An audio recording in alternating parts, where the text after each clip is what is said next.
Sanibonani, kule video sobe sisala esikitini esigqokile. Asiqaleni-ke, i-waist yami iwu-34, ngizogcwalisela ngo-2 we-sewing allowance. I-answer engizoyithola ngiyidivayide ngo-3.14. Nawe shuthi i-answer yakho lo uzoyithola mase uhlanganise i-waist yakho ne-sewing allowance, uyidivayide ngo-3.14. Ikho lokho ozokumaka endwangweni. Indwangu le ngiyigoqe kanye, angithi uyabo, iyodwa indawo eyona-40, angithi uyabo. Usuzomaka lento oyitholile, angithi uyabo, sengiyimakile. So uma uthi ufuna ukwenza sure ukuthi i-right lento yakho, uma ukala loya layini loya oqeda uwuma, kufanele uthole phela uhafu we-waist yakho plus ne-sewing allowance lo oyi-edile. So ngikalile ngathola bani, u-18 inches lapha.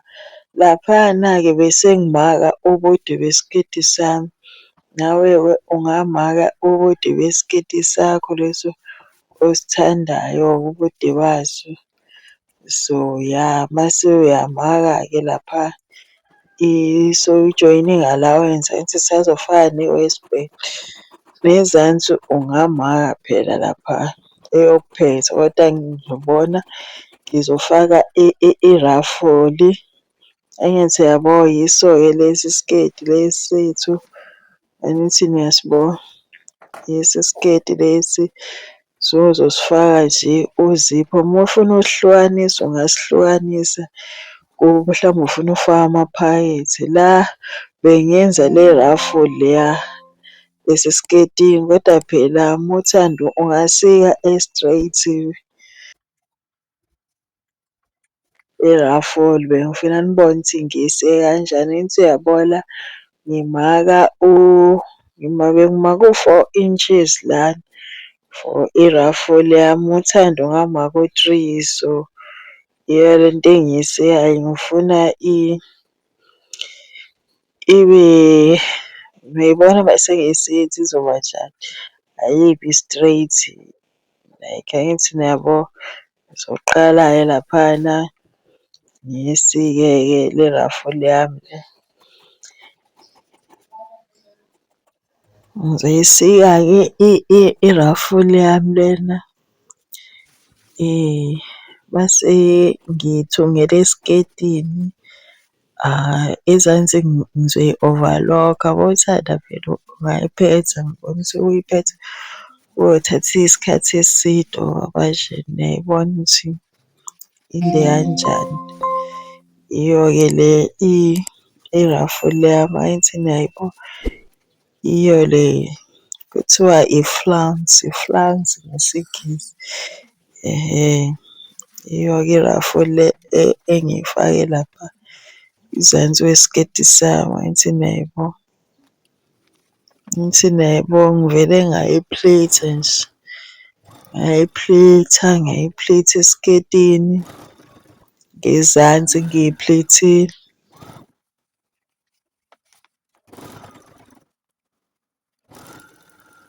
Ngizoyi-plait-a-ke lana i-waistband yami. Shuthi i-waistband uzothatha ngisike ne-violin interfacing. I-violin ngizoyi-ayinela. So nayi-ke inkilombo nozipho. Uma usika i-waistband uzo-add-a phela i-sewing allowance, u-add u-2, mhlawumbe u-add u-3 ngoba usazoshiya nale ozothungela khona i-button. So ngizoyikhipha i-video la ngikhombisa khona ukuthi uzipho ngiwuthunge kanjani, ngafaka ne-button hood futhi ibe ndakho le video. So ya, so la uzipho wakho uzowuphina la, uwuphine uwuthungele uzipho wakho. Angithi uyabo, uzowuphina. So ngithe uma usika i-waistband uzo-add-a mhlawumbe u-3 inches ku-waist yakho, kwi-waist measurement. Uma kuwukuthi usika i-waistband mase uyasika lobo bukhulu Ukuthi ufuna ibe nkulu noma incane uzobona nawe ukuthi ufuna engakanani. Ngithi yabo sengiyithungile okokuqala, uzobe usuthathe kanje, mase-ke uyaphina la mase uyathunga-ke. Uphine kahle wenze sure ukuthi uzipho uyabambeka lapha muphi. Uzoqala ugcine khona-ke ukuthunga, mase-ke uyajika laphana mase uyathunga-ke uzobe usuqedile ngokuthunga uzipho wakho. Ya, njengoba ubona nje uzothunga nje nawe ungasheshisi. Phela ividiyo le ngiyisheshisile khona izoshesha iphele. Okay, angithi yabo usuthungile, uthungile manje-ke usuzofaka i-waistband. Angithi ushiyile u-half an inch, so laphana uma uthunga lapha uzipho phela angithi niyabo kufika kube khona lento estopha uzipho ngaphezulu. So kushuthi nawe uzothunga mase uthunge i-waistband uzodlula ngaphezu eduze kwayo-ke leyo nto leyo.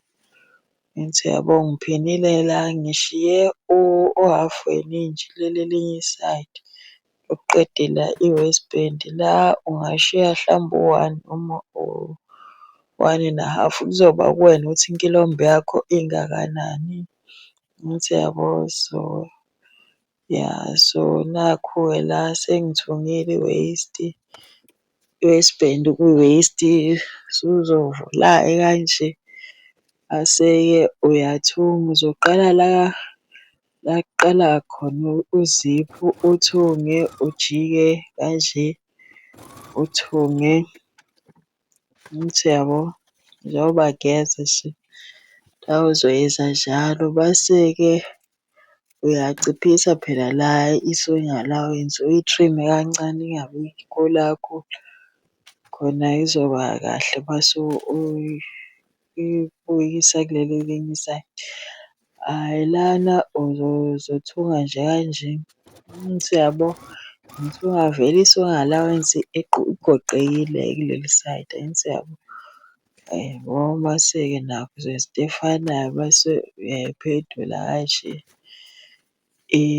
Uzohamba u-ayina-ke uyigoqe kahle, uyigoqe kahle angithi yabo. Uma uyigoqile kahle uzo-top stitch-a laphaya yabo laphaya la ngikhomba khona la uzobona nawe la la siqeda ukuhlanganisa khona i-waist ne-waistband yabo. Uzothunga khona-ke angithi yabo wenze sure ukuthi iyabambeka le waistband engaphansi le engathungekanga. Usuzofaka-ke ibhathini nembobo yebhathini yabo. Uzoma nje nakho-ke usuqedile ngesiketi sakho. Yiso lesi siketi sesiphelile. Ngiyabonga kakhulu ukuthi nibukelile na-like-a nashiya ama-comment nashera nalaba aba-subscribe-ile. Ngiyabonga kakhulu. Ya, ngiyabonga guys uku-support-a i-channel yami. Yiso-ke le siketi lena yimi lo ogqoke isiketi. Angithi niyasibona sigqokile isiketi. Ngenze ne-crop top yabo ngase ngagqoka nesiketi sami. Ya, ngiyabonga kakhulu.